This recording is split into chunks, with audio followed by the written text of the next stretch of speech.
ربكما تكذبان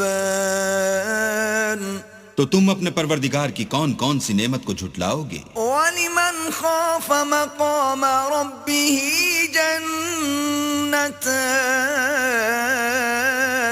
اور جو شخص اپنے پروردگار کے سامنے کھڑے ہونے سے ڈرا اس کے لیے 2 باغ ہیں۔ فبأي آلاء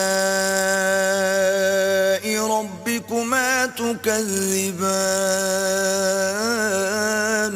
تو تم اپنے پروردگار کی کون کون سی نعمت کو جھٹلاؤ گے؟ ذواتا افنان ان دونوں میں بہت سی شاخیں یعنی قسم قسم کے میووں کے درخت ہیں۔